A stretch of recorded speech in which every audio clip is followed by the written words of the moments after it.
Welcome back, people, to another video on this game, ESBC, Esports Boxing Club, because I wanted to talk about something a bit different to the previous video where I was just breaking down the trailer. I was talking about the trailer, giving my opinions on it. I mentioned some weird detection on and movement of the neck and such in the previous video. I mentioned that I thought it was a pretty good trailer and everything looked pretty lovely other than that one thing.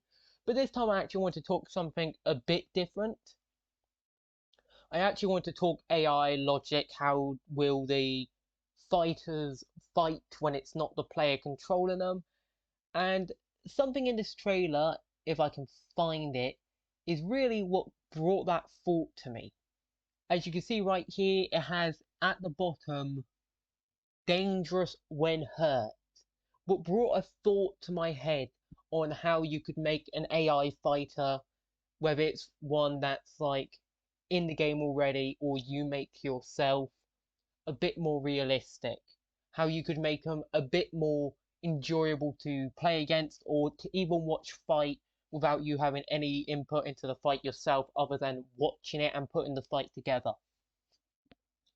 And that was the idea of giving fighters fighting tendencies, such as beyond the basic style stuff like in-fighter, out-fighter, what blocking stance, what's their fighting stance and such things, beyond stats, but actual tendencies on what they do and how they behave in a fight, such as dangerous when hurt. So maybe when they're hurt, you can have a tendency where they'll throw a lot of power shots or something, where every shot will suddenly become a power shot, or near every shot will become a power shot, and similar stuff to that.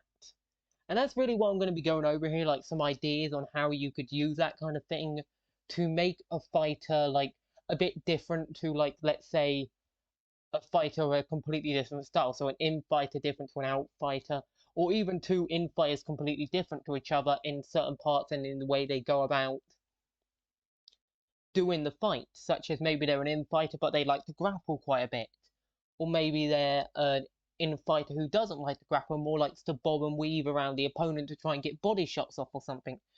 So you could have tendencies I would say give them 5-6 slots.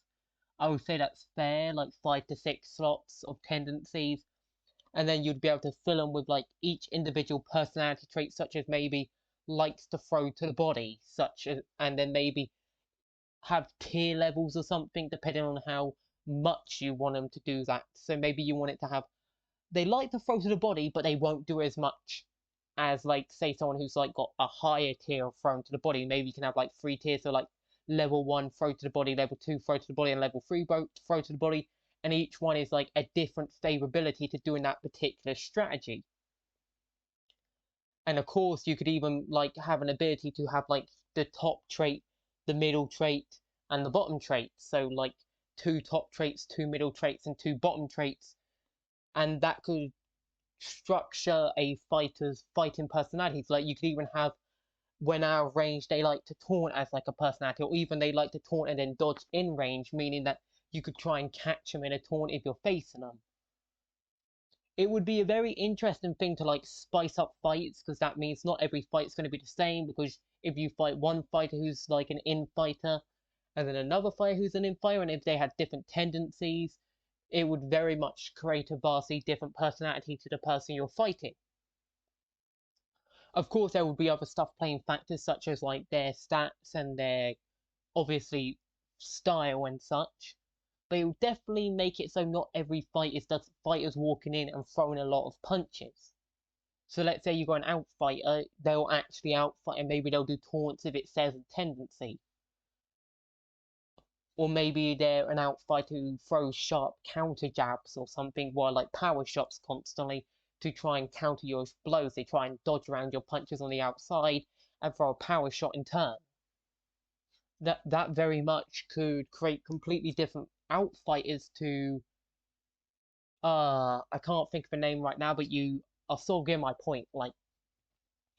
You could have a completely different outfighter to another one, so you have outfighter A and outfighter B. Outfighter A is a classic Muhammad Ali sort of outfighter, where he likes to sort of float around you and throwing some jabs, maybe throwing a straight, and then occasionally rushing with a flurry of punches. stuff like that, or you could just be like an outfighter who likes to look for the counter, likes to look for the sharp, like cross counter, trying to constantly get that nice sharp movement in to like sort of try and put you down, drop you to the mat, and end the fight quickly.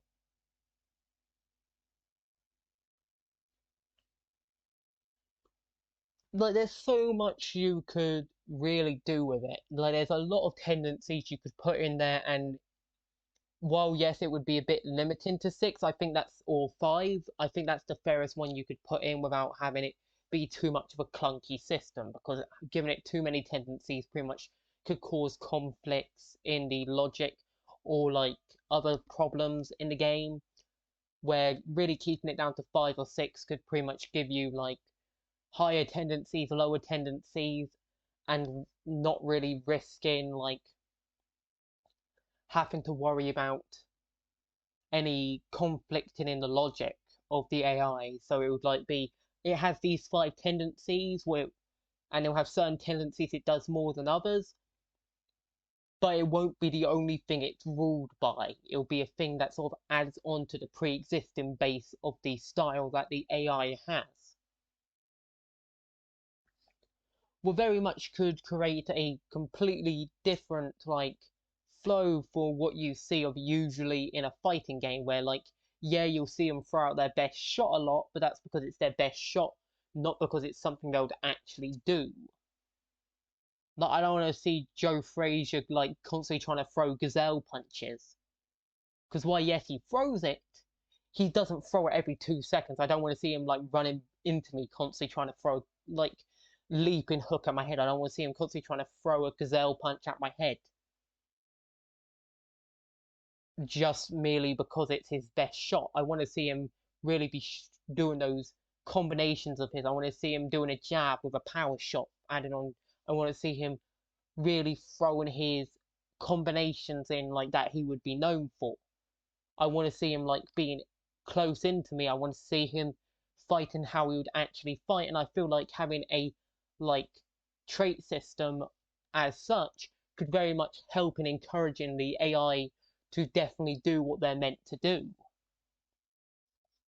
And it also means that maybe an outfighter, if he's damaged, because not every fighter would have the same available traits. Like you're not going to have an outfighter have in-fighter traits unless like it's set certain ones that are sort of universal, such as clinching when up close and stuff like that. And that's really going to add to the creativity in like fights, because you're going to have to be watching out for certain traits. You're going to have to be careful to make sure you don't get caught by these things. And it will also, in career mode, give you more reason to get better coaches, because if every fighter just really fights the same, or fights to a very set style, it's going to give you no reason to get a better coach, because they're all going to really be the same in the end of the day. And so it would very much be an interesting system that could encourage you to get a better coach and stuff to actually learn their individual traits, because it will mean that you now have a reason to do so. Of course, like it all depends on the point of development of the game, because like it might be a bit too late to do that. Like right now, maybe they could do it at a later point in the game. They might not be able to do it right now, but it's just an interesting idea to put forward, especially like with creative fighters, because if you're creating a fighter, you definitely want them to fight like the actual fighter. You want to be able to put their logic in and say, this is how I want them to fight. Anyway, with that said, that's really all I gotta say on this. It's not really a super long video. It's gone a bit longer than I actually meant it to, mainly because I had more to say than I thought I would. So I hope you enjoyed this video. Please leave a like, please comment on the video, and subscribe, and of course hit the bell notification icon and turn it to the max setting to stay up to date with all future content on this channel. I might do another video on this until before the next trailer. I might wait till the next trailer, depending on if it's a trailer I'm interested in, because usually if it's a fighter showcase or something, what I believe the next one is, I'm not really one to talk about that kind of stuff, so there would have to probably be some really standout fighters that really make me want to talk about it if I'm going to talk about the fight, and I just knock my mic into my mouth mainly. Anyway, see you later, people. Peace.